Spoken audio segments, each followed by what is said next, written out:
Τι θα συνέβαινε αν την πιο ευτυχισμένη μέρα του γιού σου ξυπνούσες για να ανακαλύψεις ότι η μέλουσα νύφη σου σε είχε μετατρέψει σε αντικείμενο ντροπής?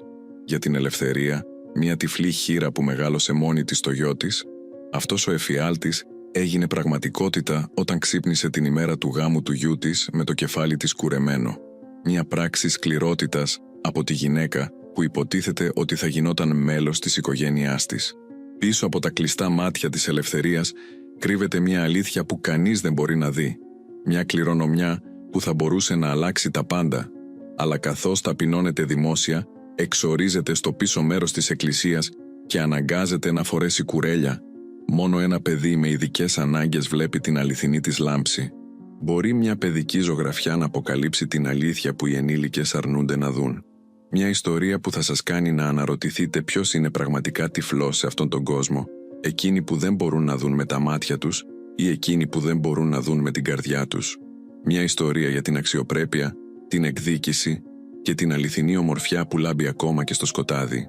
Ακολουθήστε το κανάλι μας, κάντε like και πείτε μας στα σχόλια από ποια πόλη της Ελλάδας παρακολουθείτε αυτή την ιστορία που έχει συγκλονίσει χιλιάδες θεατές. Ο ήχος της καμπάνας της εκκλησίας αντιχούσε από μακριά, καθώς η ελευθερία ξύπνησε στο σπίτι του γιού της στο χωριό Καρπενήσι. Το απαλό πρωινό φως έμπαινε από το παράθυρο, αλλά τα μάτια της δεν το έβλεπαν. Τυφλή για περισσότερα από 20 χρόνια, τα δάχτυλά της ήταν τα μάτια του κόσμου της. Καθώς άγγιζε το πρόσωπό της, κάτι ήταν διαφορετικό. Τα δάχτυλά της ανέβηκαν στο τριχωτό της κεφαλής και πάγωσαν. Τα μαλλιά της δεν ήταν πια εκεί. Η τυφλή γυναίκα ξύπνησε σε πανικό. Προσπάθησε να μην ουρλιάξει. Προσπάθησε να καταλάβει. Προσπάθησε να θυμηθεί. «Θεέ μου, όχι σήμερα. Όχι σήμερα από όλες τις μέρες», ψιθύρισε με φωνή τρεμάμενη, καθώς τα ροζιασμένα δάχτυλά της ψηλάφιζαν το κρανίο της. Εκεί που θα έπρεπε να βρίσκονται τα μακριά ασημένια μαλλιά της, μαλλιά που είχε περιποιηθεί επί δεκαετίες, μαλλιά που αποτελούσαν το τελευταίο της καμάρι, υπήρχε μόνο δέρμα. Κρύος υδρότας κύλησε στο λαιμό της και το στήθος της σφίχτηκε. Η πόρτα του δωματίου άνοιξε με το τρίξιμο της περιφρόνησης. Η μελλοντική νύφη, η Κασιανή, μπήκε κρατώντας μία ανθοδέσμη και ένα ψεύτικο χαμόγελο. «Α, ξυπνήσατε, κυρία. Καλημέρα. Θα χρειαστείτε ένα μαντίλι, ξέρετε πώς είναι. Η ηλικία αφήνει τα πάντα άνισα. Σας έκανα μία χάρη». Η ελευθερία προσποιήθηκε ότι δεν καταλαβαίνει, κατάπιε το κλάμα της, αλλά τα δάχτυλά της εξακολουθούσαν να τρέμουν πάνω στο γυμνό κεφάλι της. Σήμερα είναι η ημέρα του γάμου του μοναχογιού της, του Πέτρου, και δεν ξέρει αν είναι ευπρόσδεκτη ή ένα βάρος. «Σας έκανα χάρη, κυρία Ελευθερία», συνέχισε η Κασιανή με φωνή γλυκιά σαν δηλητηριασμένο μέλι. «Οι φωτογραφίες πρέπει να είναι τέλειες. Ένα μαντίλι θα σας κάνει να φαίνεστε πιο παραδοσιακοί, σαν αληθινή Ελληνίδα γιαγιά». Η Ελευθερία ένιωσε τη χολή να ανεβαίνει στο λαιμό της. Πώς μπορούσε αυτό το κορίτσι να μπει κρυφά στο δωμάτιό της τη νύχτα? Πώς τόλμησε να την ακουμπήσει ενώ κοιμόταν, να της κόψει τα μαλλιά, το μόνο που της είχε απομείνει από την παλιά της ομορφιά? Καθώς η Κασιανή έφευγε, γελώντας σιγανά στο διάδρομο, η Ελευθερία άπλωσε το χέρι της στο κομοδίνο και βρήκε μια παλιά φωτογραφία, εκείνη νέα, με το γιο της στην αγκαλιά της και μακριά μαλλιά. Δίπλα ο πίνακας που ζωγράφισαν για να εκτεθεί στην είσοδο της εκκλησίας, την είχαν κόψει από την εικόνα. Το συναίσθημα δεν ήταν πλέον αμφιβολία, ήταν βεβαιότητα, την έσβηναν, ζωντανή και συνειδητή. «Ας μου πάρεις τα μαλλιά», ψιθύρισε η Ελευθερία στον άδειο αέρα, καθώς τα χέρια της βρήκαν ένα μεταξωτό μαντίλι από το σιρτάρι. «Αλλά δεν θα μου πάρεις τη θέση μου σε αυτήν την οικογένεια. Όχι σήμερα. Όχι ποτέ». Με χέρια που είχαν μάθει να προσαρμόζονται στο σκοτάδι για δεκαετίες, η Ελευθερία έδεσε επιδέξια το μαντίλι γύρω από το κεφάλι της. Παρά τα 70 της χρόνια, το πρόσωπό της διατηρούσε ακόμα μια θεϊκή ομορφιά, ψηλά ζυγωματικά, ευγενικές γραμμές και αυτά τα γαλήνια μάτια που, αν και δεν έβλεπαν, ακόμα ακτινοβολούσαν μια σοφία που έκανε πολλούς να αισθάνονται ότι κοίταζαν μέσα στην ίδια τους την ψυχή. Από μακριά, οι καμπάνες της εκκλησίας συνέχισαν να χτυπούν, υπενθυμίζοντας στην Ελευθερία ότι σήμερα θα έπρεπε να είναι μια μέρα χαράς. Αλλά καθώς τα δάχτυλά της άγγιζαν ξανά το κρυμμένο κρανίο της, ένα παράξενο συναίσθημα άρχισε να ξυπνά μέσα της. Όχι θλίψη, ούτε καν θυμός, αλλά κάτι πιο ανησυχητικό. κάτι που δεν είχε νιώσει για χρόνια. Αποφασιστικότητα.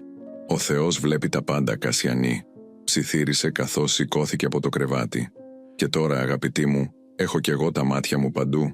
Έξω από το παράθυρό της, ο ήλιος του καλοκαιριού της στερεάς Ελλάδας έλουζε με χρυσό το μαγευτικό τοπίο του Καρπενησίου, αλλά η Ελευθερία δεν μπορούσε να το δει.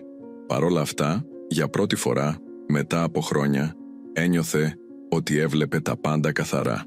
Όλα όσα φοβόταν να παραδεχτεί για τον γιο της, για την οικογένεια που είχε επιλέξει, για τη θέση της στο νέο αυτό κόσμο, είχαν έρθει στην επιφάνεια σαν ένα σκληρό κύμα αλήθειας. Έξω από την πόρτα άκουσε ψιθύρους, γέλια καταπιεσμένα και μετά τη φωνή της μητέρας της νύφης. «Τουλάχιστον τώρα δεν θα ντροπιαστούμε. Μια τυφλή γριά με τέτοια μαλλιά. Η κόρη μου έκανε το σωστό». Η Ελευθερία έσφιξε τις γροθιές της. Στο βάθος του μυαλού της, ένα ξεχασμένο κουτί άνοιξε. Ένα κουτί γεμάτο μυστικά που είχε κρατήσει για δεκαετίες. Μυστικά που αν αποκαλύπτονταν θα μπορούσαν να αλλάξουν τα πάντα. «Ας παίξουμε λοιπόν», ψιθύρισε, ενώ τα δάχτυλά της έπιασαν ένα μικρό κλειδί που πάντα κρεμόταν γύρω από το λαιμό της. «Ας δούμε ποιος θα γελάσει τελευταίος». Ο Πέτρος έτρεξε μέσα στο δωμάτιο της μητέρας του με τη βιασύνη ενός ανθρώπου που είχε πάρα πολλά να κάνει και πολύ λίγο χρόνο. Η γραβάτα του κρεμόταν άτσαλα γύρω από το λαιμό του και το πουκάμισό του ήταν μισοκουμπομένο. Ο ιδρώτας γυάλιζε στο μέτωπό του καθρεφτίζοντας το άγχος που τον κατέκλυζε λίγες ώρες πριν από τη μεγάλη του μέρα.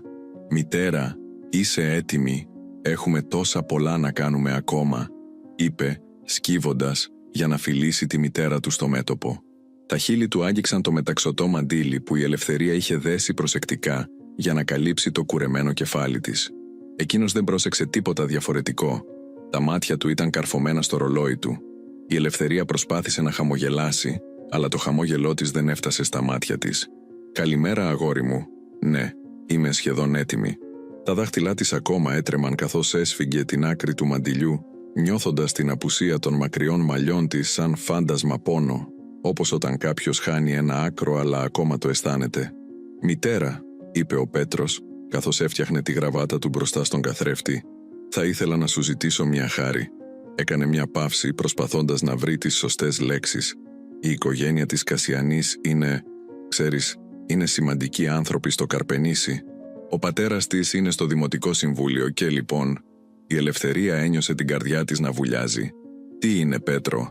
Δεν θα σε πείραζε να μπεις από την πλαϊνή είσοδο της εκκλησίας, απλώς για να δώσουμε χώρο στην οικογένεια της Κασιανής μπροστά, ξέρεις, πρωτόκολλο και τέτοια πράγματα?»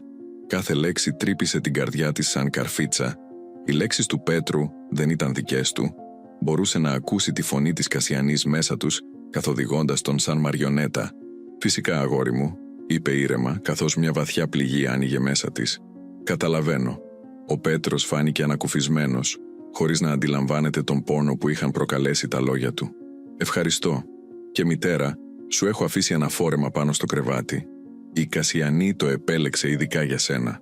Όταν ο γιος της έφυγε, η Ελευθερία σηκώθηκε αργά και πλησίασε το κρεβάτι όπου ήταν απλωμένο ένα φόρεμα.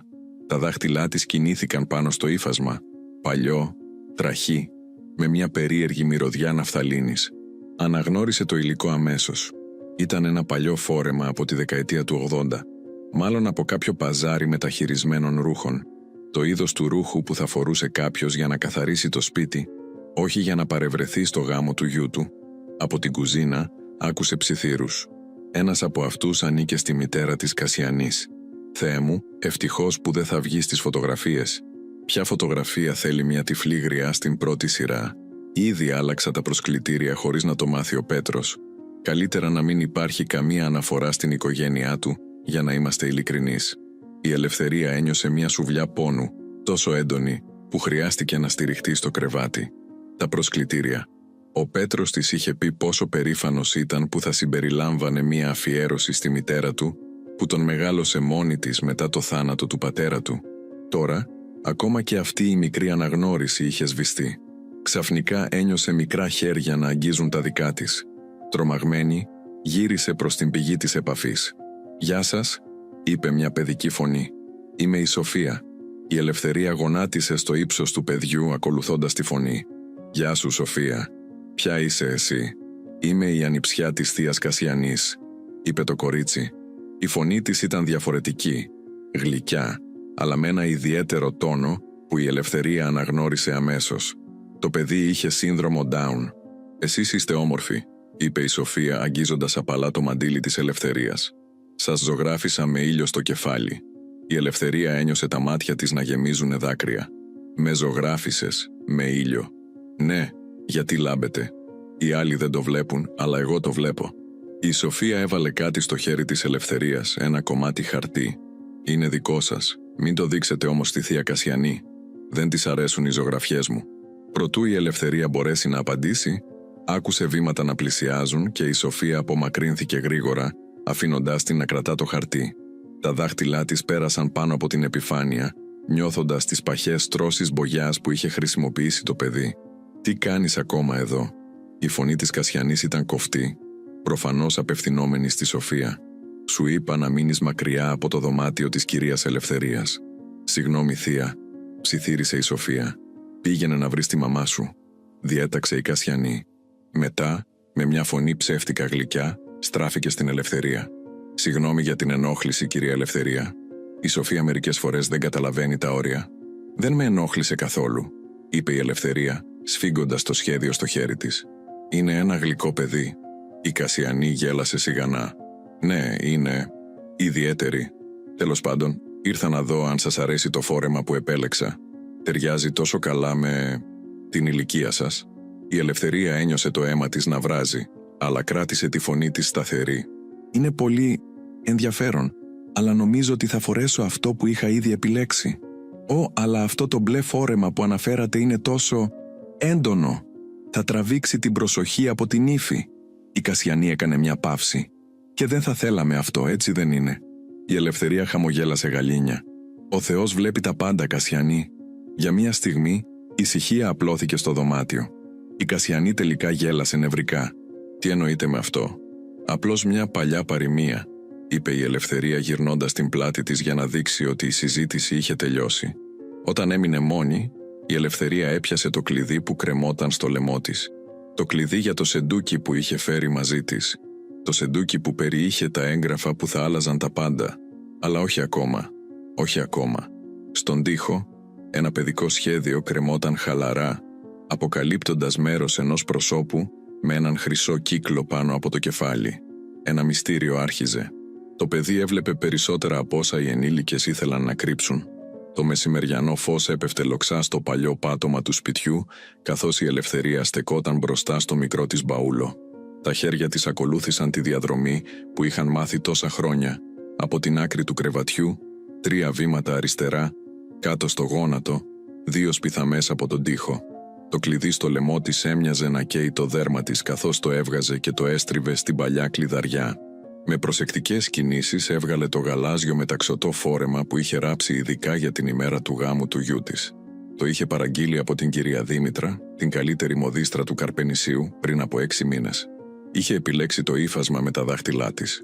Το καλύτερο μετάξι που μπορούσε να αγοράσει, σε ένα βαθύ γαλάζιο που η Δήμητρα είχε περιγράψει ως το χρώμα του Αιγαίου σε μια καλοκαιρινή νύχτα. Τα δάχτυλά της γλίστρησαν πάνω από το απαλό ύφασμα, χαϊδεύοντας τις κεντυμένες λεπτομέρειες στο γιακά και τα μανίκια, μικρά μοτίβα από ελιές και ανεμόνες, τα αγαπημένα λουλούδια του εκλειπώντος συζύγου της. Το φόρεμα ήταν η απάντησή της στις προσβολές της Κασιανής, ένα σιωπηλό αλλά κομψό μήνυμα. Δεν ήταν μια γριά που έπρεπε να κρυφτεί, αλλά μια γυναίκα με αξιοπρέπεια και ομορφιά. Ένας θόρυβος στην πόρτα την τρόμαξε. Κάποιος έμπαινε χωρίς να χτυπήσει. «Τι είναι αυτό?» Η φωνή της Κασιανής ήταν οξία, σχεδόν συριστική. «Σας είπα ότι έχω επιλέξει φόρεμα για εσάς». Προτού η Ελευθερία προλάβει να αντιδράσει, ένιωσε το φόρεμα να αρπάζεται από τα χέρια της. Ήταν τόσο απροσδόκητο που παραλίγο να χάσει την ισορροπία της. «Αυτό είναι πολύ νεανικό για εσάς», είπε η Κασιανή, με μια φωνή που προσποιούνταν την ανησυχία. «Και το χρώμα θα τραβήξει όλα τα βλέμματα. Ο κόσμος θα κοιτάζει εσάς αντί για εμένα. Θέλω να πω, ως μητέρα του γαμπρού, πρέπει να είστε διακριτικοί». Η Ελευθερία άπλωσε το χέρι της προσπαθώντας να πάρει πίσω το φόρεμά της. «Σε παρακαλώ, Κασιανή, το έχω παραγγείλει ειδικά για σήμερα. Έχει σημασία για μένα». Λυπάμαι, αλλά αυτό είναι εντελώς ακατάλληλο. Η Κασιανή έκανε μια παύση. Επιπλέον, φαίνεται στενό. Δεν θα σας χωρούσε. Δεν θα ήθελα να αισθανθείτε άβολα μπροστά σε τόσο κόσμο. Ένα ήχος υφάσματος που σκιζόταν έκανε την καρδιά της Ελευθερίας να παγώσει. «Τι κάνεις?» ψιθύρισε. «Όχ, τι αδέξια που είμαι», είπε η Κασιανή με ψεύτικη αθωότητα. «Φαίνεται πως σκίστηκε. Κρίμα. Αλλά μην ανησυχείτε. Το άλλο φόρεμα είναι τέλειο για εσάς. Και σίγουρα θα σας χωρέσει». Η Ελευθερία στεκόταν ακίνητη, παγωμένη από την κακία που μόλις είχε αντιμετωπίσει. Δεν ήταν απλώς μια προσβολή, ήταν μια κατάφορη πράξη βίας. Το φόρεμα που είχε ονειρευτεί, που είχε αγγίξει και φανταστεί τόσες φορές, τώρα καταστρεφόταν στα χέρια της γυναίκας που έμπαινε στη ζωή του γιού της.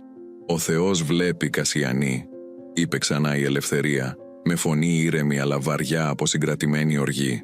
«Και σήμερα βλέπω κι εγώ». Η Κασιανή γέλασε νευρικά. «Τι εννοείτε, είστε τυφλοί?» «Είσαι τυφλή», είπε, περνώντας από τον πληθυντικό στον ενικό, αφήνοντας να φανεί η περιφρόνησή της. «Υπάρχουν πολλά είδη τύφλωσης», απάντησε η Ελευθερία, «και η δική σου είναι η χειρότερη». Η Κασιανή βγήκε από το δωμάτιο παίρνοντας μαζί της τα κομμάτια του κατεστραμμένου φορέματος. Η Ελευθερία έμεινε ακίνητη για αρκετή ώρα, προσπαθώντας να συγκρατήσει τα δάκρυά της. «Όχι σήμερα», σκέφτηκε. «Δεν θα κλάψω σήμερα». Με αποφασιστικές κινήσεις έπιασε το φθαρμένο φόρεμα που της είχε αφήσει η Κασιανή και το φόρεσε. Ήταν μεγάλο, τραχή και μύριζε ναφθαλίνη. Αλλά αυτή η προσβολή δεν θα την εμπόδιζε να σταθεί δίπλα στο γιο της. Καθώς ετοιμαζόταν, η πόρτα άνοιξε ξανά, αυτή τη φορά με ένα απαλό χτύπημα. «Κυρία Ελευθερία», η φωνή ήταν γλυκιά και παιδική, «η Σοφία». «Έλα μέσα, παιδί μου», είπε η Ελευθερία σκουπίζοντας βιαστικά ένα δάκρυ που είχε ξεφύγει. Η Σοφία μπήκε στο δωμάτιο και έπιασε το χέρι της ηλικιωμένης γυναίκας. «Σας έφερα κάτι», είπε τοποθετώντας κάτι μικρό και μεταλλικό στο χέρι της Ελευθερίας. Τα δάχτυλά της το εξερεύνησαν. Μια καρφίτσα, παλιά και κομψή, με σκαλιστά λουλούδια. «Τι είναι αυτό, γλυκιά μου?» «Ήταν της γιαγιάς μου», είπε η Σοφία. «Μου την έδωσε πριν πεθάνει. Είπε ότι φέρνει αγάπη. Θέλω να την έχετε εσείς σήμερα». Η Ελευθερία ένιωσε ένα κύμα συγκίνησης να την κατακλείζει. «Είναι πολύ σημαντικό δώρο, Σοφία. Είσαι σίγουρη?» «Ναι», είπε το κορίτσι με βεβαιότητα. «Εσείς έχετε χρυσό στην καρδιά σας. Το βλέπω, όπως στη ζωγραφιά μου». Προτού η Ελευθερία προλάβει να απαντήσει, ακούστηκαν φωνές από το διάδρομο. «Πρέπει να φύγω», ψιθύρισε η Σοφία. «Αλλά θα είμαι κοντά σας στην εκκλησία. Υπόσχομαι».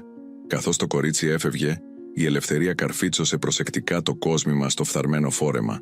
Ίσως ήταν φτωχικό και παλιό, αλλά τώρα έφερε το δώρο ενός παιδιού με καθαρή καρδιά.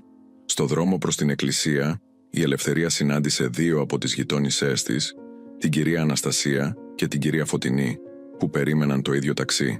«Ελευθερία μου», αναφώνησε η κυρία Αναστασία, «το φόρεμά σου δεν είναι αυτό που μας έδειξες την περασμένη εβδομάδα. Το υπέροχο γαλάζιο». Η Ελευθερία αναστέναξε. «Υπήρξε ένα ατύχημα». Οι δύο γυναίκες αντάλλαξαν βλέμματα. «Σαν το ατύχημα με τα προσκλητήρια?»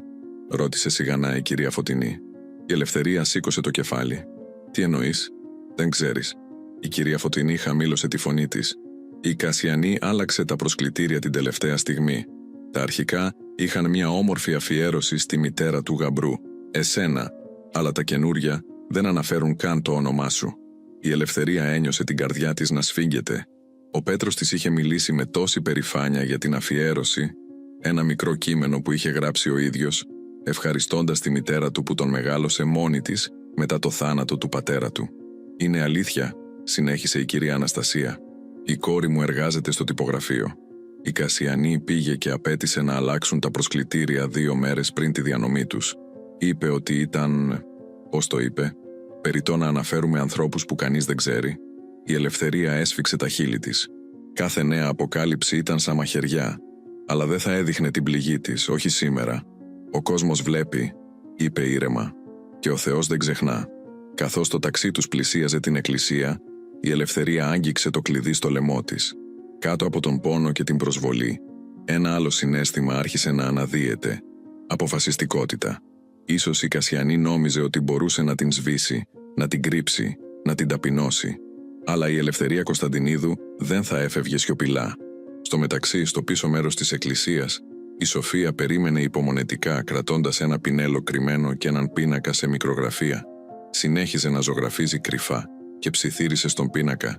«Σήμερα θα λάμψετε, ακόμα και φαλακρή». Η ένταση μεγάλωνε και η αίσθηση ότι κάτι ισχυρό επρόκειτο να αποκαλυφθεί απλωνόταν στον αέρα της ορεινής πόλης του Καρπενησίου. Η εκκλησία του Αγίου Νικολάου στο Καρπενήσι στεκόταν περήφανη στην κορυφή του λόφου, με τους θόλους της να λάμπουν στο απογευματινό φως. Οι καμπάνες χτυπούσαν ρυθμικά, καλώντας τους καλεσμένους για τον γάμο του Πέτρου και της Κασιανής. Στην είσοδο, πολύχρωμα λουλούδια και λευκές κορδέλες στόλιζαν την πέτρινη αψίδα, ενώ νεαροί άντρες με κοστούμια και γυναίκες με κομψά φορέματα συγκεντρώνονταν σε ομάδες γελώντας και συζητώντας. Η Ελευθερία έφτασε στην πλαϊνή είσοδο της εκκλησίας, στηριζόμενη στο μπράτσο του ταξιτζή που είχε προσφερθεί να τη συνοδεύσει. Το φθαρμένο φόρεμα κρεμόταν άχαρα στο σώμα της, αλλά το πρόσωπό της διατηρούσε μια αξιοπρέπεια που κανένα ρούχο δεν μπορούσε να καλύψει. Το μεταξωτό μαντίλι στο κεφάλι της ήταν δεμένο με προσοχή και η καρφίτσα της Σοφίας έλαμπε σαν μικρό αστέρι στο στήθος της. «Θα είμαι μια χαρά από εδώ», είπε στον οδηγό δίνοντάς του ένα φιλοδόρημα. «Σας ευχαριστώ για τη βοήθεια». Καθώς προχωρούσε προς την είσοδο, διαπίστωσε ότι κανείς δεν την περίμενε. Ούτε ο γιος της, ούτε κάποιος από την οικογένεια της νύφης. Αντίθετα, στην κεντρική είσοδο μπορούσε να ακούσει τις φωνές υποδοχής και τα γέλια, καθώς η οικογένεια της Κασιανής χαιρετούσε τους επίσημους καλεσμένους. Ένας νεαρός διάκονος την πλησίασε τελικά. «Κυρία Κωνσταντινίδου, σας περιμέναμε. Παρακαλώ, ακολουθήστε με». Αντί να την οδηγήσει στις μπροστινές θέσεις όπως θα άρμοζε στη μητέρα του γαμπρού, ο διάκονος την κατεύθυνε στο πίσω μέρος της εκκλησίας. Η Ελευθερία ένιωσε τον θυμό να φουντώνει μέσα της, αλλά τον καταπίεσε. Δεν θα προκαλούσε σκηνή, όχι σήμερα, όχι στον γάμο του γιού της. «Είναι η τελευταία σειρά», είπε απαλά ο διάκονος βοηθώντας την να καθίσει. «Συγγνώμη, αλλά αυτές ήταν οι οδηγίες». Η Ελευθερία κούνησε το κεφάλι της. «Καταλαβαίνω». Τα λόγια της ήταν σύντομα, αλλά φορτωμένα με αξιοπρέπεια. Η εκκλησία γέμιζε σιγά σιγά. Η χοροδία δοκίμαζε τα τελευταία τραγούδια, τα λουλούδια τακτοποιούνταν για μια τελευταία φορά και οι φωτογράφοι έστειναν τον εξοπλισμό τους. Η Ελευθερία καθόταν ακίνητη, αόρατη σχεδόν, παρατηρώντας με τα αυτιά της την κίνηση γύρω της. Η μητέρα της Κασιανής, η κυρία Ευανθία, περιφερόταν με υπερηφάνεια, δείχνοντας τη θέση της ως μητέρα της νύφης. Φορούσε ένα εντυπωσιακό φόρεμα σε έντονο μοβ χρώμα, τόσο λαμπερό που σχεδόν έκρυβε την ύφη και έδινε διαταγές σε όλους γύρω της. «Όχι, όχι, τα λουλούδια πρέπει να είναι πιο ψηλά και οι φωτογράφοι. Θέλω να είστε βέβαιοι ότι θα πιάσετε κάθε στιγμή της κόρης μου», φώναζε καθώς κινούνταν ανάμεσα στους διαδρόμους. «Και βεβαιωθείτε ότι όλη η οικογένειά μας θα είναι στο κέντρο των φωτογραφιών». Κανείς δεν πρόσεχε την ηλικιωμένη γυναίκα με το μαντίλι, απομονωμένη στο πίσω μέρος, εκτός από ένα ζευγάρι παιδικών ματιών. Η Σοφία, με ένα ροζ φόρεμα που έμοιαζε να την κάνει να αισθάνεται άβολα, κοίταζε συνεχώς προς την Ελευθερία, προσπαθώντας να της στείλει ένα χαμόγελο κάθε φορά που οι ματιές τους συναντιόνταν. Στα χέρια της κρατούσε κάτι τυλιγμένο σε χαρτί, τον πίνακα που είχε ζωγραφίσει. Η τελετή επρόκειτο να ξεκινήσει. Ο Πέτρος στεκόταν στο μπροστινό μέρος της εκκλησίας, πλάι στον κουμπάρο του, φανερά νευρικός. Τα μάτια του σάρωναν το πλήθος, αναζητώντας κάτι ή κάποιον. Η Ελευθερία ήξερε ότι την έψαχνε, αλλά από τη θέση της, τόσο μακριά, ήταν αδύνατο να τον δει ή να την δει. Η μουσική άρχισε να παίζει και η Κασιανή μπήκε στην εκκλησία, λαμπερή στο λευκό της νηφικό. Μια συλλογική ανάσα ακούστηκε από το πλήθος, ήταν πραγματικά όμορφη. Αλλά καθώς περπατούσε προς τον βωμό, τα μάτια της έριξαν μια γρήγορη θριαμβευτική ματιά προς το πίσω μέρος της εκκλησίας, βεβαιώνοντας ότι η Ελευθερία ήταν πραγματικά εξορισμένη εκεί. Η τελετή ξεκίνησε, με τον ιερέα να απαγγέλει τις αρχαίες ευχές του γάμου. Καθώς προχωρούσε προς τους όρκους, ο Πέτρος δίστασε. Τα μάτια του ταξίδεψαν και πάλι στο πλήθος, αναζητώντας απεγνωσμένα τη μητέρα του. «Πέτρε, γέ του Δημητρίου, λαμβάνεις την Κασιανή ως νόμιμη σύζυγό σου?» ρώτησε ο ιερέας. Ο Πέτρος δίστασε, τα χείλη του τρεμούλιασαν. «Ναι», είπε τελικά, αλλά η φωνή του ήταν αδύναμη, σχεδόν διστακτική. Η Ελευθερία ένιωσε την καρδιά της να σφίγγεται. Κάτι δεν πήγαινε καλά με τον γιο της. Το καταλάβαινε από τον τόνο της φωνής του. Ήθελε να σηκωθεί, να τρέξει κοντά του, αλλά παρέμεινε ακίνητη, καθώς τα δάκρυα κυλούσαν αθόρυβα στα μάγουλά της. Ξαφνικά ένιωσε κάποιον να κάθεται δίπλα της. Μια αντρική φωνή ψιθύρισε: «Κυρία Ελευθερία, με θυμάστε?» Τα χέρια της έσφιξαν με έκπληξη το μπράτσο του καθίσματος. «Ποιος είναι?» ψιθύρισε. «Γιώργος. Γιώργος Αναγνώστου. Ήμουν μαθητής σας, πριν από πολλά χρόνια». Η Ελευθερία έψαξε στη μνήμη της. Ο Γιώργος, ένα αγόρι με μαθησιακές δυσκολίες που είχε διδάξει όταν ακόμα δούλευε ως δασκάλα, πριν χάσει την όρασή της. Τον είχε βοηθήσει να μάθει να διαβάζει όταν όλοι οι άλλοι είχαν παραιτηθεί. «Γιώργο», ψιθύρισε, αναγνωρίζοντας τον άντρα που είχε γίνει. «Φυσικά και σε θυμάμαι. Κυρία Ελευθερία, εσείς με μάθατε να γράφω το όνομά μου. Εσείς σώσατε τη ζωή μου. Τι κάνετε εδώ πίσω?» Η Ελευθερία προσπάθησε να χαμογελάσει. «Είναι μια μεγάλη ιστορία, Γιώργο. Είστε η μητέρα του γαμπρού. Η θέση σας είναι μπροστά». Ο Γιώργος ακουγόταν αποφασισμένος. «Επιτρέψτε μου να σας συνοδεύσω εκεί που ανήκετε». Προτού η Ελευθερία προλάβει να απαντήσει, μια μικρή φασαρία ξέσπασε κοντά στον βωμό. Η Σοφία είχε πλησιάσει τον ιερέα και του είχε δώσει τον πίνακά της. Αρχικά ο ιερέας προσπάθησε να τον κρύψει, αλλά το κορίτσι επέμενε. «Είναι δώρο». Με δισταγμό, ο ιερέας τοποθέτησε τον πίνακα στον τοίχο πίσω από τον βωμό, με την πλευρά της ζωγραφιάς να κοιτάζει τον τοίχο. Η Κασιανή έριξε ένα εξοργισμένο βλέμμα στους γονείς της Σοφίας, που κοκκίνησαν από ντροπή.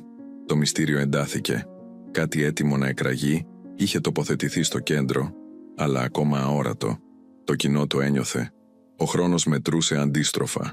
Καθώς η τελετή συνεχιζόταν, ο Γιώργος έσφιξε απαλά το χέρι της Ελευθερίας. «Μετά τον γάμο, θα μιλήσω με τον Πέτρο.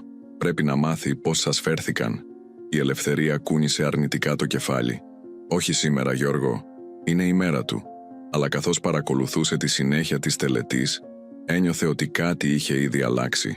Μια σπίθα αλήθειας είχε ανάψει και σύντομα θα φώτιζε τα σκοτάδια που είχε δημιουργήσει η Κασιανή. Στο τέλος της τελετής, καθώς το νιόπαντρο ζευγάρι έφευγε από την εκκλησία, ο Πέτρος κοίταξε τελικά προς το πίσω μέρος και είδε τη μητέρα του. Τα μάτια του άνοιξαν διάπλατα από έκπληξη και κάτι σαν ενοχή. Προσπάθησε να την πλησιάσει, αλλά η Κασιανή τον τράβηξε μακριά, ψιθυρίζοντας επιτακτικά στο αυτί του. Η Ελευθερία στεκόταν εκεί, αόρατη στο πλήθος που έσπευδε να συγχαρεί το ζευγάρι, με το χέρι της Σοφίας στο δικό της και τον Γιώργο στο πλευρό της. Ένα παράξενο τρίο που έμοιαζε να καταλαβαίνει κάτι που κανείς άλλος δεν έβλεπε. «Θα έρθει η ώρα της αλήθειας», ψιθύρισε η Σοφία, κοιτώντας τον πίνακα που περίμενε, γυρισμένος ανάποδα, στον τοίχο πίσω από τον βωμό. «Σήμερα όλοι θα δουν το φως». Το απόγευμα είχε αρχίσει να παίρνει ένα χρυσαφένιο χρώμα, καθώς οι καλεσμένοι επέστρεφαν στην εκκλησία για την τελευταία ευλογία πριν μεταβούν στη δεξίωση. Οι ακτίνες του ήλιου διαπερνούσαν τα βιτρό της εκκλησίας του Αγίου Νικολάου, δημιουργώντας χρωματιστά σχήματα που χόρευαν στο μαρμάρινο δάπεδο. Η ατμόσφαιρα ήταν γεμάτη από το άρωμα του λιβανιού και των φρέσκων λουλουδιών, ενώ οι ψίθυροι των καλεσμένων δημιουργούσαν έναν απαλό θόρυβο που γέμιζε τον ιερό χώρο. Η Ελευθερία στεκόταν όρθια στο πίσω μέρος της εκκλησίας, στηριζόμενη ελαφρά στο μπράτσο του Γιώργου. Το φθαρμένο φόρεμα που της είχε επιβάλει η Κασιανή την έκανε να μοιάζει παράτερη ανάμεσα στους κομψά ντυμένους καλεσμένους, αλλά το πρόσωπό της διατηρούσε μία αξιοπρέπεια που καμία ενδυματολογική προσβολή δεν μπορούσε να σβήσει. Το μεταξωτό μαντίλι στο κεφάλι της ήταν τώρα διακοσμημένο με ένα μικρό κλαδί ελιάς, που η Σοφία είχε προσθέσει κρυφά, δίνοντάς της μία σχεδόν βυζαντινή όψη. «Έρχονται», ψιθύρισε ο Γιώργος καθώς οι πόρτες της εκκλησίας άνοιξαν διάπλατα και το νιόπαντρο ζευγάρι εισήλθε για την τελική ευλογία. Ο Πέτρος και η Κασιανή προχωρούσαν αργά στον κεντρικό διάδρομο, χέρι-χέρι, αλλά ακόμα και από απόσταση ήταν εμφανές ότι κάτι δεν πήγαινε καλά.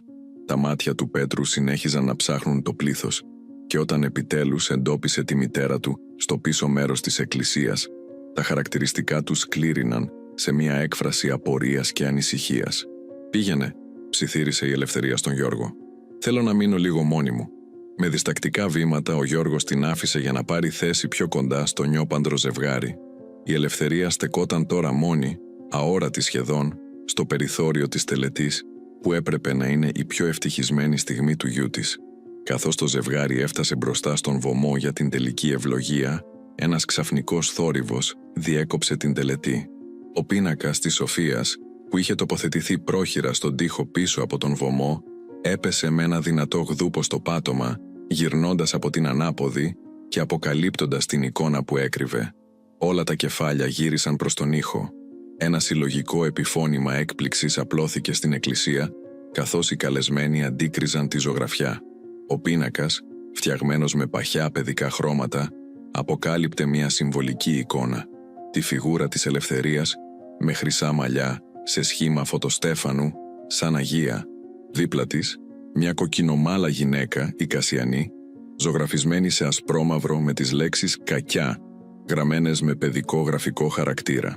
Στο κάτω μέρος του πίνακα, με μεγάλα γράμματα, έγραφε «Βλέπει με την καρδιά». Η εκκλησία βυθίστηκε σε απόλυτη σιωπή. Η μητέρα της Κασιανής έτρεξε προς τον πίνακα, προσπαθώντας να τον αρπάξει και να τον κρύψει, αλλά ο Γιώργος κινήθηκε πιο γρήγορα. Έπιασε τον πίνακα και τον κράτησε ψηλά, ώστε όλοι να μπορούν να τον δουν. «Αυτή είναι η κυρία που με δίδαξε να μιλάω, που με αγκάλιασε όταν κανείς δεν με έβλεπε», φώναξε με φωνή γεμάτη συγκίνηση. «Αυτή είναι η αληθινή ομορφιά αυτής της τελετής». Τα μάτια όλων στράφηκαν τώρα στην ελευθερία, που στεκόταν ακίνητη στο πίσω μέρος της εκκλησίας, με το φθαρμένο φόρεμα και το μαντίλι στο κεφάλι της. Παρά την προσπάθεια της Κασιανής να την κρύψει, είχε γίνει ξαφνικά το κέντρο της προσοχής. Ο Πέτρος έμεινε ακίνητος, με τα μάτια του καρφωμένα στον πίνακα και μετά στη μητέρα του. Για πρώτη φορά, παρατήρησε πραγματικά την εμφάνισή της, το φθαρμένο φόρεμα, το μαντίλι στο κεφάλι, τη θέση της στο πίσω μέρος της εκκλησίας. Κάτι δεν πήγαινε καθόλου καλά. Αφήνοντας το χέρι της Κασιανής, ο Πέτρος διέσχισε τον διάδρομο και πλησίασε τη μητέρα του. Η απόσταση που διένυσε έμοιαζε μεγαλύτερη από το φυσικό μήκος της εκκλησίας. Ήταν σαν να γεφύρωνε το χάσμα που είχε αφήσει να δημιουργηθεί ανάμεσά τους. «Μαμά», ψιθύρισε, φτάνοντας μπροστά της. Τα μάτια του εξέτασαν το πρόσωπό της, τις ρητίδες που μαρτυρούσαν μια ζωή γεμάτη θυσίες για εκείνον, τα μάτια που δεν έβλεπαν, αλλά πάντα τον καταλάβαιναν. «Τι συνέβη? Γιατί φοράς αυτό το μαντίλι?» Η ελευθερία δίστασε. Τα χείλη της τρεμούλιασαν ελαφρά. Δεν ήθελε να χαλάσει την ημέρα του γιού της. Δεν ήθελε να γίνει η αιτία για έναν καυγά που θα σημάδευε το γάμο του. Αλλά η αλήθεια ήταν πια εκεί, ζωγραφισμένη με παιδικά χρώματα, αδύνατο να κρυφτεί. Με αργές κινήσεις, η ελευθερία έλυσε το μαντίλι από το κεφάλι της. Ένα συλλογικό επιφώνημα έκπληξης ακούστηκε, καθώς αποκαλύφθηκε το κουρεμένο κεφάλι της, τα όμορφα ασημένια μαλλιά της, που είχαν υπάρξει το καμάρι της για τόσα χρόνια, είχαν εξαφανιστεί, αφήνοντας μόνο μερικές τούφες που έμοιαζαν να έχουν κοπεί βιαστικά και άγαρμπα. «Ω Θεέ μου», ψιθύρισε ο Πέτρος με τα μάτια του να γεμίζουν δάκρυα. «Ποιος σου το έκανε αυτό?» Η ελευθερία δεν απάντησε, αλλά τα μάτια του Πέτρου ήδη γνώριζαν την αλήθεια. Γύρισε αργά προς την Κασιανή που στεκόταν τώρα ακίνητη στο κέντρο της εκκλησίας, με το πρόσωπό της να έχει χάσει κάθε χρώμα. «Εσύ το έκανες?» ρώτησε, με φωνή που μόλις που ακουγόταν. Η Κασιανή προσπάθησε να μιλήσει, να δημιουργήσει μια δικαιολογία, να αρνηθεί. Αλλά η ενοχή ήταν γραμμένη σε κάθε γραμμή του προσώπου της. «Πέτρο, δεν καταλαβαίνεις?» «Καταλαβαίνω πολύ καλά», είπε, με τη φωνή του να σκληραίνει. «Τι άλλο έχεις κάνει?» «Το φόρεμα, η θέση της στην εκκλησία, τα προσκλητήρια». Κάθε ερώτηση ήταν σαν καρφί που μπηγόταν στην καρδιά της Κασιανής. Ο κόσμος γύρω τους παρακολουθούσε με κομμένη την ανάσα, καθώς η προσεκτικά δομημένη πρόσωψη άρχιζε να καταραίει. «Είναι η μέρα μας», προσπάθησε να πει η Κασιανή, με τη φωνή της να τρέμει. Δεν ήθελα να τραβήξει την προσοχή από εμάς, από εμένα. Ο Πέτρος έμεινε σιωπηλός για μια στιγμή, κοιτάζοντας εναλλάξ τη μητέρα του και τη γυναίκα που μόλις είχε παντρευτεί. Η έκφρασή του μαρτυρούσε έναν άνθρωπο που έβλεπε ξαφνικά την αλήθεια. Μια αλήθεια που ίσως πάντα γνώριζε, αλλά είχε επιλέξει να αγνοήσει. «Ο γάμος θα συνεχιστεί», είπε τελικά με φωνή σταθερή αλλά παγωμένη. «Για τους καλεσμένους, για τις οικογένειές μας. Αλλά αυτό που έκανε σήμερα, Κασιανή, δεν θα το ξεχάσω ποτέ». Ο ιερέας, προσπαθώντας να σώσει την κατάσταση, ζήτησε από όλους να πάρουν τις θέσεις τους για την τελική ευλογία. Αλλά τίποτα δεν μπορούσε να επαναφέρει την ατμόσφαιρα χαράς. Ο γάμος συνεχίστηκε από υποχρέωση, αλλά η αγάπη είχε πληγωθεί ανεπανόρθωτα.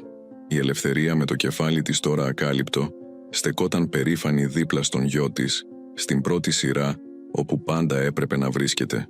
Η Σοφία είχε γλιστρήσει δίπλα της και κρατούσε το χέρι της, ενώ ο Γιώργος στεκόταν προστατευτικά από την άλλη πλευρά της. Καθώς η τελετή ολοκληρωνόταν, η Ελευθερία ψιθύρισε στη Σοφία: «Σε ευχαριστώ, γλυκιά μου. Ο πίνακάς σου είπε την αλήθεια που κανείς άλλος δεν τολμούσε να πει». Η Σοφία χαμογέλασε, με τα μάτια της να λάμπουν από αθωότητα και σοφία. «Δεν ήταν ο πίνακας», απάντησε.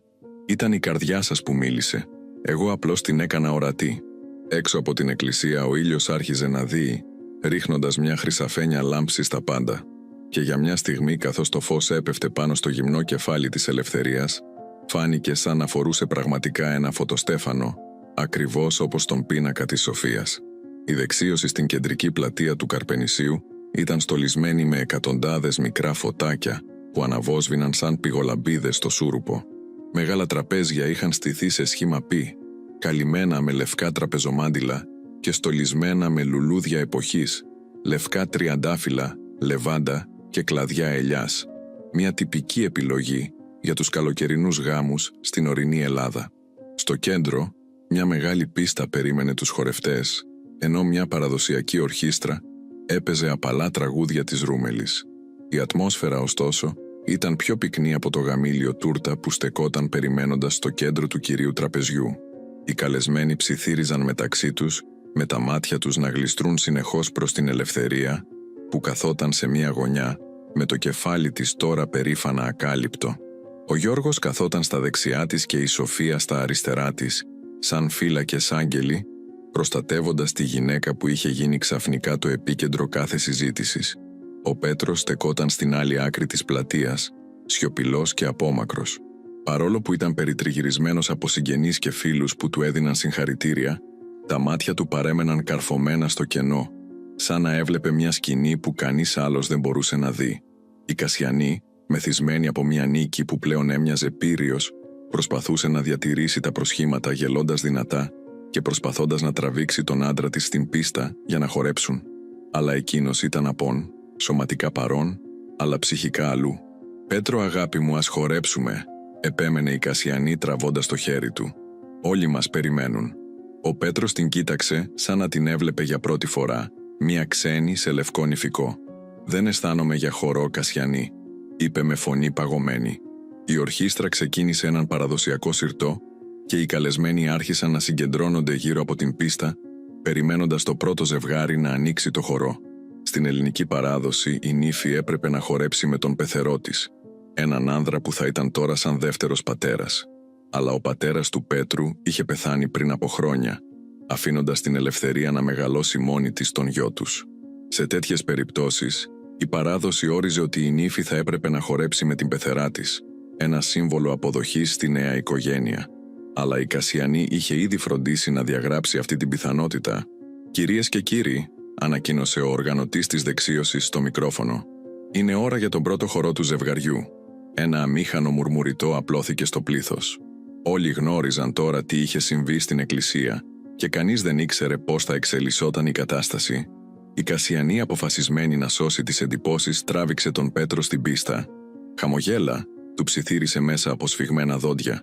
«Όλοι μας κοιτάζουν». Ο Πέτρος υπάκουσε μηχανικά, επιτρέποντας στον εαυτό του να οδηγηθεί στην πίστα. Αλλά καθώς η μουσική ξεκίνησε, τα βήματά του ήταν άκαμπτα και άχαρα, σαν μαριονέτα που κινούνταν με σπασμένα νήματα. Το μικρόφωνο παρουσίασε πρόβλημα και ένας επώδυνος ήχος ανάδρασης διέκοψε τη μουσική. Η σιωπή επέστρεψε, βαριά και αμήχανη. Σε αυτή την παύση, ο Πέτρος απομακρύνθηκε από την Κασιανή και στράφηκε προς το μικρόφωνο. «Θα ήθελα να πω λίγα λόγια», είπε, με φωνή που τράβηξε αμέσως την προσοχή όλων.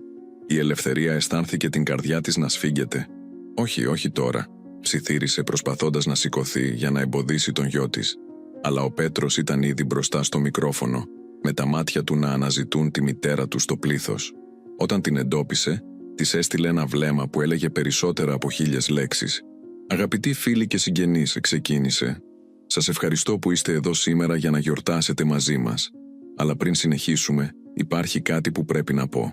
Η Κασιανή έτρεξε προς το μέρος του προσπαθώντας να του πάρει το μικρόφωνο, αλλά εκείνος το κράτησε σταθερά. «Σήμερα, στην εκκλησία, είδα κάτι που με έκανε να αναρωτηθώ τι είδους άνθρωπος είμαι», συνέχισε. «Είδα τη μητέρα μου, τη γυναίκα που θυσίασε τα πάντα για μένα, να στέκεται στο πίσω μέρος της εκκλησίας, φορώντας ένα φόρεμα που δεν ήταν δικό της, με το κεφάλι της κουρεμένο, ενώ κοιμόταν. Ένα συλλογικό αναστεναγμό υψώθηκε από το πλήθος. Η Κασιανή είχε παγώσει στη θέση της, με το πρόσωπό της άσπρο σαν τον υφικό της. Έμαθα ότι το προσκλητήριο άλλαξε χωρίς τη γνώση μου, αφαιρώντας την αφιέρωση στη μητέρα μου, συνέχισε ο Πέτρος. Έμαθα ότι το φόρεμα που είχε επιλέξει για σήμερα καταστράφηκε σκόπιμα. Κάθε αποκάλυψη ήταν σαν μαχαιριά στην καρδιά της Κασιανής. Προσπάθησε να διαψεύσει τους ισχυρισμούς, αλλά η φωνή της πνίγηκε από τις κραυγές απογοήτευσης του πλήθους. Τη στιγμή εκείνη, η Σοφία ανέβηκε στην εξέδρα κρατώντας ένα νέο πίνακα, το ίδιο θέμα με αυτόν που είχε δείξει στην εκκλησία, αλλά τώρα με τη φράση «Βλέπει με την καρδιά», γραμμένη με έντονα γράμματα. Ο Πέτρος πήρε τον πίνακα από τα χέρια της και τον έδειξε στο κοινό. «Η μητέρα μου μπορεί να μην βλέπει με τα μάτια της», είπε, με φωνή που έτρεμε από συγκίνηση. «Αλλά είναι η μόνη εδώ που δεν προσποιήθηκε ποτέ ότι βλέπει ποιος πραγματικά είμαι». Με αυτά τα λόγια, άφησε το μικρόφωνο και κατέβηκε από την εξέδρα. Το πλήθος είχε μείνει άφωνο, παρακολουθώντας τον να διασχίζει την πίστα και να κατευθύνεται προς την έξοδο. Ο γάμος είχε μετατραπεί σε δημόσια δίκη και η ετυμηγορία ήταν σαφής. Η Ελευθερία προσπάθησε να σηκωθεί, να τρέξει πίσω από τον γιο της, αλλά ο Γιώργος την κράτησε απαλά. «Δώστε του λίγο χρόνο», είπε. «Χρειάζεται να σκεφτεί». Η Κασιανή στεκόταν ακίνητη στο κέντρο της πίστας, εγκαταλελειμμένη από τον άντρα που μόλις είχε παντρευτεί. Το νηφικό της, τόσο λαμπερό και τέλειο, έμοιαζε τώρα σαν φυλακή από λευκό ύφασμα. Οι καλεσμένοι άρχισαν να διαλύονται, ψιθυρίζοντας μεταξύ τους και ρίχνοντας λοξές ματιές στην ύφη που είχε μείνει μόνη. Η μητέρα της Κασιανής έτρεξε προς το μέρος της προσπαθώντας να τη στηρίξει, αλλά ήταν πολύ αργά για να σωθούν τα προσχήματα. Η δεξίωση είχε τελειώσει πριν καν ξεκινήσει πραγματικά. Η Ελευθερία σηκώθηκε αργά, με τη βοήθεια του Γιώργου. Παρά τον πόνο για τον γιο της, αισθανόταν μια παράξενη γαλήνη. Η αλήθεια είχε αποκαλυφθεί και μαζί με αυτήν είχε επιστρέψει η αξιοπρέπειά της. «Πρέπει να βρω τον Πέτρο», είπε με φωνή ήρεμη αλλά αποφασιστική. «Θα σας πάω εγώ», προσφέρθηκε ο Γιώργος. «Ξέρω πού μπορεί να έχει πάει». Καθώς έφευγαν από την πλατεία, η Σοφία γλίστρισε το χέρι της στο δικό της Ελευθερίας. «Ο πίνακάς μου είχε δίκιο», ψιθύρισε. «Λάμπετε, ακόμα και χωρίς μαλλιά». Η Ελευθερία χαμογέλασε μέσα από τα δάκρυά της, χαϊδεύοντας το κεφάλι της μικρής. «Μερικές φορές χρειαζόμαστε τα μάτια ενός παιδιού για να δούμε την αλήθεια». Πίσω τους, η γαμήλια τούρτα στεκόταν άθικτη, αψηλή και λευκή σαν μνημείο, σε μια ένωση που είχε ραγίσει πριν καν ξεκινήσει. Οι καμπάνες της εκκλησίας που είχαν χτυπήσει χαρούμενα μόλις λίγες ώρες πριν, τώρα ηχούσαν πένθυμα στο σούρουπο, σαν να θρηνούσαν για τις ψεύτικες υποσχέσεις και τις κρυμμένες αλήθειες. Η Κασιανή, ακόμα στο κέντρο της άδειας πίστας, παρακολουθούσε την Ελευθερία να φεύγει, με τα μάτια της να καίνε από θυμό και ταπείνωση. Αλλά βαθιά μέσα της, μια μικρή φωνή ψιθύριζε ότι είχε φέρει η ίδια αυτή την καταστροφή πάνω της. Είχε προσπαθήσει να σβήσει έναν άνθρωπο που έλαμπε πολύ έντονα για να εξαφανιστεί. 2 μέρες είχαν περάσει από τον γάμο που είχε μετατραπεί σε εφιάλτη. Το Καρπενήσι βυθίστηκε σε μια περίεργη σιωπή, καθώς οι κάτοικοι ψιθύριζαν πίσω από κλειστές πόρτες για το σκάνδαλο που είχε συγκλονίσει την ορεινή πόλη. Το πρωινό φως του καλοκαιριού έπεφτε απαλά στα πέτρινα σπίτια, τα στενά δρομάκια και τις ανθισμένες αυλές, αδιάφορο για τα ανθρώπινα δράματα που εκτιλήσονταν κάτω από τις κεραμοσκεπές. Η Ελευθερία είχε εξαφανιστεί. Το δωμάτιό της στο σπίτι του Πέτρου ήταν άδειο, με μόνο μερικά προσωπικά αντικείμενα να απουσιάζουν, το παλιό της μπαούλο, μερικές φωτογραφίες και το κλειδί που πάντα κρεμόταν στο λαιμό της. Ο Πέτρος είχε τρελαθεί από την ανησυχία, ψάχνοντας σε ολόκληρη την πόλη για τη μητέρα του. Οδηγούσε το παλιό του Fiat στους στενούς δρόμους του Καρπενησίου, με τα χέρια του να τρέμουν στο τιμόνι. Τα μάτια του ήταν κόκκινα από το κλάμα και την αϊπνία. Είχε επισκεφθεί όλα τα πιθανά μέρη, το σπίτι της γιαγιάς του, το τοπικό νοσοκομείο, ακόμα και την αστυνομία. Κανείς δεν είχε δει την Ελευθερία. Τελικά, μια φωνή στο βάθος του μυαλού του τον οδήγησε στο παλιό σχολείο, όπου η μητέρα του είχε διδάξει για δεκαετίες πριν χάσει την όρασή της. Ήταν ένα πέτρινο κτίριο με μεγάλα παράθυρα και μια αυλή γεμάτη με παλιά δέντρα που έριχναν σκιές στο ξεθοριασμένο προαύλιο. Καθώς ο Πέτρος πλησίαζε, Η καρδιά του χτύπησε δυνατά. Στο παγκάκι κάτω από τη μεγάλη βελανιδιά καθόταν η Ελευθερία. Δίπλα της, προς μεγάλη του έκπληξη, ήταν η Σοφία, που ζωγράφιζε με πινέλα και χρώματα, με τη γλώσσα της να προεξέχει σε μία έκφραση απόλυτης συγκέντρωσης. Ο Πέτρος σταμάτησε, παρατηρώντας τη σκηνή από απόσταση. Η μητέρα του φορούσε ένα απλό μπλε φόρεμα. Όχι το κομψό μεταξωτό που είχε καταστραφεί, αλλά ένα άλλο, πιο απλό και καθημερινό. Το κεφάλι της ήταν ακόμα γυμνό, αλλά τώρα φαινόταν σχεδόν σαν επιλογή παρά ως προσβολή. Φαινόταν γαλήνια. Με διστακτικά βήματα ο Πέτρος πλησίασε. «Μητέρα», είπε σιγανά. Η Ελευθερία σήκωσε το κεφάλι με ένα μικρό χαμόγελο να εμφανίζεται στα χείλη της. «Πέτρο, σε περίμενα». «Εξαφανίστηκες», είπε, με τη φωνή του να τρέμει από ανακούφιση και παράπονο μαζί. «Σε έψαχνα παντού. Ήξερα ότι θα με έβρισκες εδώ», απάντησε ήρεμα. «Αυτό το μέρος πάντα ήταν το καταφύγιό μου». Ο Πέτρος κάθισε δίπλα της, παρατηρώντας τη Σοφία που συνέχιζε να ζωγραφίζει, σαν να μην είχε καν προσέξει την παρουσία του. «Τι κάνει εκείνη εδώ?» ρώτησε, με έκπληξη στη φωνή του. «Η Σοφία με βρήκε χθες», εξήγησε η Ελευθερία, χαϊδεύοντας τα μαλλιά του κοριτσιού. «Έχει ένα ιδιαίτερο χάρισμα να βρίσκει ανθρώπους που χρειάζονται παρέα». Ο Πέτρος έσφιξε τα χέρια του σε γροθιές, με τα μάτια του να γεμίζουν και πάλι δάκρυα. «Μητέρα, λυπάμαι τόσο πολύ. Για όλα. Για το πώς σου φέρθηκε η Κασιανή. Για το πώς άφησα να συμβεί».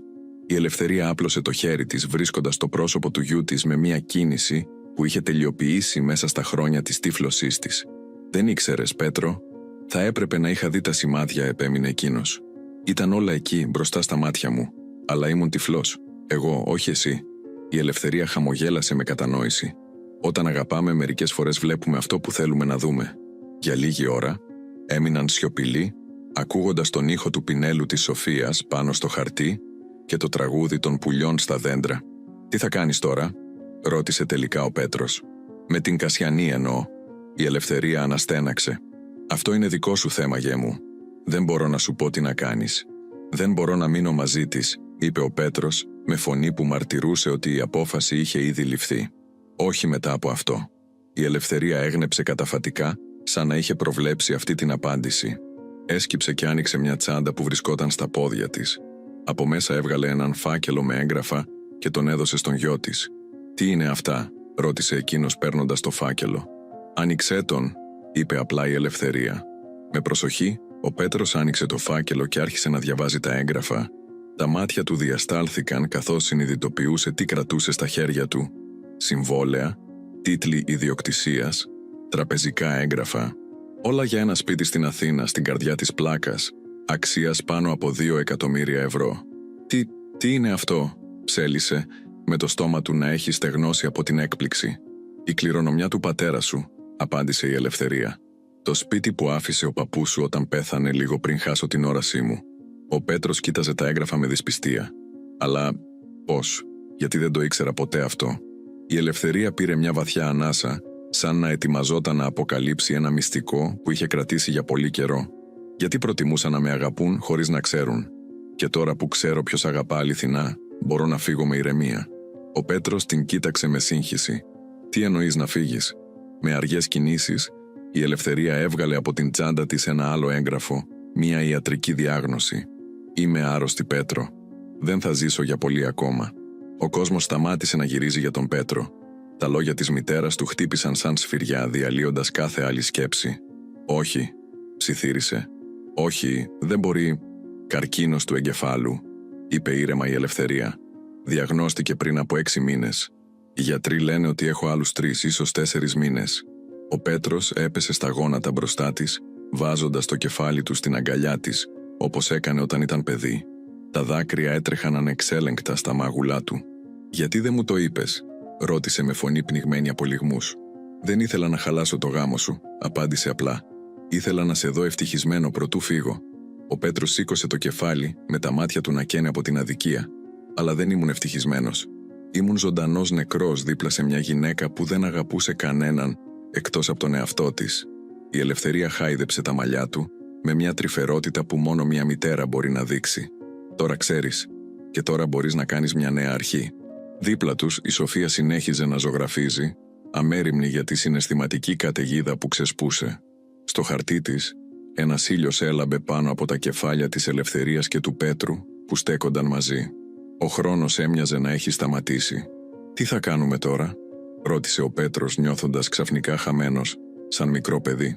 Η Ελευθερία χαμογέλασε, με ένα χαμόγελο που έλαμπε με σοφία και αποδοχή. «Θα ζήσουμε, Πέτρο. Θα ζήσουμε όσο καλύτερα μπορούμε, για όσο χρόνο μας απομένει». Ο Πέτρος έκλαψε στην αγκαλιά της, αφήνοντας το βάρος των τελευταίων ημερών και την προοπτική των επόμενων να τον συντρίψει. Αλλά μέσα στον πόνο υπήρχε και μία παράξενη ανακούφιση. Η αλήθεια, όσο σκληρή κι αν ήταν πάντα καλύτερη από το ψέμα. Η Σοφία, έχοντας ολοκληρώσει τη ζωγραφιά της, την έδωσε στον Πέτρο. «Για σας», είπε απλά. «Για να θυμάστε». Ο Πέτρος κοίταξε τη ζωγραφιά, μία απλή παιδική απεικόνηση, αλλά γεμάτη με μια αλήθεια που κανένας ενήλικας δεν μπορούσε να αποτυπώσει. Η μητέρα του, ακόμα και χωρίς μαλλιά, έλαμπε σαν ήλιος, και δίπλα της ο ίδιος στεκόταν ψηλός και δυνατός, προστατεύοντάς την. «Σε ευχαριστώ, Σοφία», είπε, σφίγγοντας το χέρι του κοριτσιού. «Είσαι ένας άγγελος». Καθώς ο ήλιος άρχιζε να δύει πίσω από τα βουνά του Καρπενησίου, ο Πέτρος, η Ελευθερία και η Σοφία έμειναν εκεί, στον κήπο του παλιού σχολείου, ενωμένοι από μια αλήθεια που κανείς δεν μπορούσε πια να αρνηθεί. Μια κληρονομιά αόρατη για τα μάτια, αλλά ορατή για την καρδιά. 6 μήνες αργότερα το Καρπενήσι ήταν ντυμένο στα λευκά. Το χιόνι σκέπαζε τις στέγες των πέτρινων σπιτιών και τα κλαδιά των δέντρων λύγιζαν από το βάρος του. Οι καμινάδες άχνιζαν στον κρύο αέρα, καθώς οι κάτοικοι προσπαθούσαν να κρατήσουν τη ζεστασιά μέσα στα σπίτια τους. Η κεντρική πλατεία, που το καλοκαίρι σφίζε από ζωή, ήταν τώρα ήσυχη, με μόνο μερικά παιδιά να παίζουν χιονοπόλεμο και να φτιάχνουν χιονάνθρωπους. Στην άλλη άκρη της πόλης, στο νεόκτιστο ειδικό σχολείο Καρπενησίου, επικρατούσε μία ελεγχόμενη αναταραχή. Οι τελευταίες πινελιές προστίθεντος στους τοίχους, τα έπιπλα τοποθετούνταν στις αίθουσες και οι δάσκαλοι προετοιμάζονταν για την επίσημη τελετή εγγενείων που θα γινόταν το απόγευμα.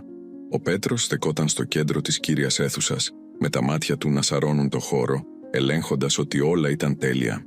Το πρόσωπό του είχε αλλάξει τους τελευταίους μήνες. Ήταν πιο αδύνατο, με μικρές ρητίδες γύρω από τα μάτια που μαρτυρούσαν τον πόνο που είχε περάσει, αλλά και μια νέα ωριμότητα που είχε αποκτήσει. «Όλα έτοιμα?» ρώτησε ο Γιώργος, που είχε αναλάβει τη διεύθυνση του νέου σχολείου. Ο Πέτρος κούνησε καταφατικά το κεφάλι. «Σχεδόν. Λείπει μόνο το πορτρέτο για την είσοδο». Ως απάντηση, 2 εργάτες μπήκαν στην αίθουσα, κρατώντας ένα μεγάλο καλυμμένο κάδρο.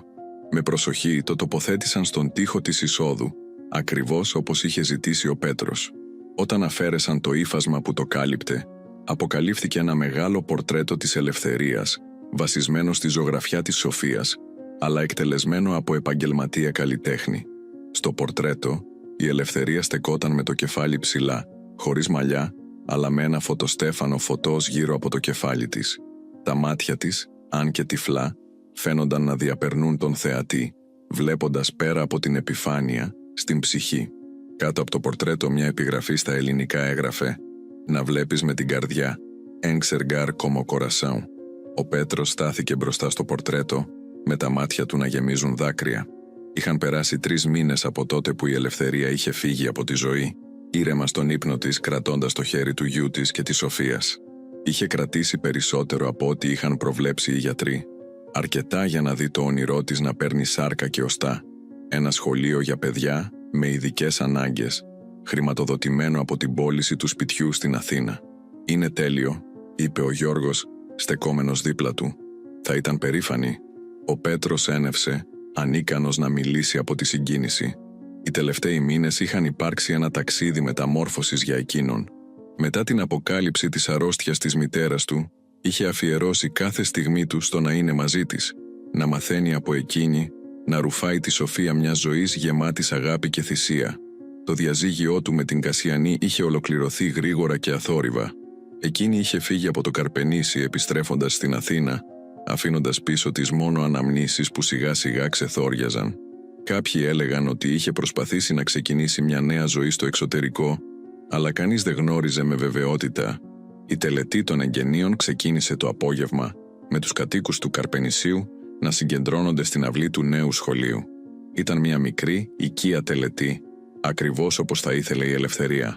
Ο Πέτρος στεκόταν στο βήμα, έτοιμος να εκφωνήσει τον λόγο του, όταν είδε μια γνώριμη φιγούρα να προσπαθεί να γλιστρήσει διακριτικά ανάμεσα στο πλήθος.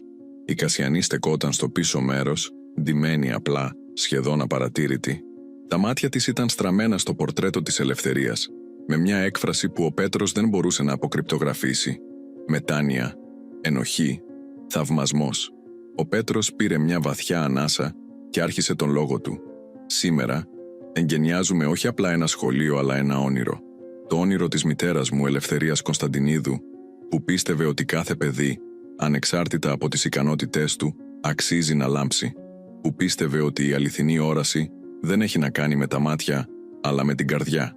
Καθώς μιλούσε, είδε τη Σοφία στην πρώτη σειρά να χαμογελάει και να κουνάει με ενθουσιασμό ένα μικρό πινέλο. Θα ήταν από τις πρώτες μαθήτριες του σχολείου, το κορίτσι που είχε δει την αλήθεια όταν όλοι οι άλλοι ήταν τυφλοί. Μετά την τελετή, καθώς το πλήθος διαλυόταν σιγά σιγά, ο Πέτρος βρήκε την Κασιανή να στέκεται μπροστά στο πορτρέτο της ελευθερίας. Η έκφρασή της ήταν τώρα ξεκάθαρη, μια βαθιά, βασανιστική μετάνοια. «Πέτρο», είπε, χωρίς να γυρίσει να τον κοιτάξει, «ήρθα να ζητήσω συγγνώμη». Ο Πέτρος στάθηκε δίπλα της, κοιτάζοντας και εκείνο το πορτρέτο. «Η μητέρα μου πίστευε στη συγχώρεση», είπε τελικά. «Δεν το αξίζω», ψιθύρισε η Κασιανή. «Αυτό που έκανα δεν έχει δικαιολογία». Ο Πέτρος έμεινε σιωπηλός για λίγο, αφήνοντας τα λόγια της να αιωρηθούν ανάμεσά τους. «Γιατί το έκανες?» ρώτησε τελικά με φωνή ήρεμη αλλά σταθερή. Η Κασιανή έστρεψε το βλέμμα της στο πάτωμα, με τους ώμους της να λυγίζουν από το βάρος της ενοχής. Ζήλια, ανασφάλεια, φόβος ότι όλοι θα έβλεπαν την ομορφιά της αντί για τη δική μου, ότι θα αγαπούσες πάντα εκείνη περισσότερο από εμένα. «Και είχες δίκιο», είπε απλά ο Πέτρος. «Αλλά όχι για τους λόγους που φοβόσουν. Η ομορφιά της μητέρας μου δεν ήταν ποτέ στα μαλλιά της ή στο πρόσωπό της. Ήταν στον τρόπο που αγαπούσε, που έδινε, που συγχωρούσε». Η Κασιανή σήκωσε τα μάτια της για να συναντήσει τα δικά του. «Το καταλαβαίνω τώρα», είπε, «αλλά είναι πολύ αργά». «Για μας ναι», συμφώνησε ο Πέτρος, «αλλά ίσως όχι για σένα». Με αυτά τα λόγια ο Πέτρος γύρισε την πλάτη του και περπάτησε προς την έξοδο, όπου η Σοφία τον περίμενε. Η Κασιανή έμεινε μόνη μπροστά στο πορτρέτο, κοιτάζοντας τα μάτια που, παρόλο που ήταν τυφλά, φαίνονταν να τη διαπερνούν με μια γνώση που ξεπερνούσε τη φυσική όραση. «Δεν είναι αργά για να δεις», ψιθύρισε, θυμούμενη τα τελευταία λόγια της ελευθερίας στη δεξίωση, «αλλά είναι αργά για να σε δουν». Και γύρισε την πλάτη της, χάνοντας για πάντα την ευκαιρία να γίνει μέρος αυτής της οικογένειας. Στην τελευταία σκηνή, η ελευθερία, μέσα από ένα όνειρο ή ίσως κάτι περισσότερο, εμφανίζεται να μπαίνει σε ένα παλιό τραμ, κάθεται δίπλα στη Σοφία και χαμογελάει. Το κορίτσι κρατάει το χέρι της και λέει «Τώρα όλοι σας βλέπουν». Η κάμερα απομακρύνεται αργά, καθώς ο ήλιος φωτίζει το μαντίλι της ηλικιωμένης γυναίκας, σαν ένα φωτοστέφανο που λάμπει στο χειμωνιάτικο φως. Στο ειδικό σχολείο Καρπενησίου, μία νέα γενιά παιδιών μαθαίνει να βλέπει με την καρδιά, κάτω από το βλέμμα μιας γυναίκας που, παρόλο που ήταν τυφλή, είχε δει περισσότερα από όσα θα μπορούσαν ποτέ να δουν οι περισσότεροι άνθρωποι με τέλεια όραση. Και ο Πέτρος, κρατώντας το χέρι της Σοφίας, βγαίνει στο χιονισμένο προαύλιο, έτοιμος να αρχίσει ένα νέο κεφάλαιο. Ένα κεφάλαιο όπου η αληθινή ομορφιά αναγνωρίζεται, η αληθινή αγάπη θριαμβεύει και όπου το να βλέπεις σημαίνει να ξέρεις ποιος αξίζει πραγματικά να τον δουν. Η ιστορία της ελευθερίας μας θυμίζει πως η αληθινή όραση δεν έχει καμία σχέση με τα μάτια. Σε έναν κόσμο που λατρεύει την επιφανειακή ομορφιά, εκείνη μας έδειξε πως η αξιοπρέπεια και η αγάπη είναι πολύ ισχυρότερες από κάθε προσβολή. Αναρωτηθείτε, αν βρισκόσασταν στη θέση της, θα είχατε το θάρρος να σταθείτε με το κεφάλι ψηλά. Θα μπορούσατε να συγχωρήσετε αυτούς που προσπάθησαν να σας ταπεινώσουν. Μερικές φορές χρειάζεται η αθωότητα ενός παιδιού για να δούμε την αλήθεια που βρίσκεται μπροστά στα μάτια μας. Η Σοφία με το πινέλο της και την καθαρή της καρδιά μας δίδαξε πως το φως μπορεί να λάμψει ακόμα και στις πιο σκοτεινές στιγμές. Ο Πέτρος έμαθε με τον σκληρό τρόπο πως πίσω από κάθε τέλεια εικόνα μπορεί να κρύβεται μία άσχημη αλήθεια και πως η πραγματική οικογένεια δεν είναι πάντα αυτή που επιλέγουμε, αλλά αυτή που μας αγαπά αληθινά. Και εσείς, ποιον βλέπετε όταν κοιτάζετε γύρω σας? Βλέπετε μόνο την εξωτερική εμφάνιση ή μπορείτε να διακρίνετε το φως που κρύβεται μέσα σε κάθε ψυχή? Ίσως η μεγαλύτερη τύφλωση δεν είναι η απώλεια της όρασης, αλλά η αδυναμία να δούμε με την καρδιά μας.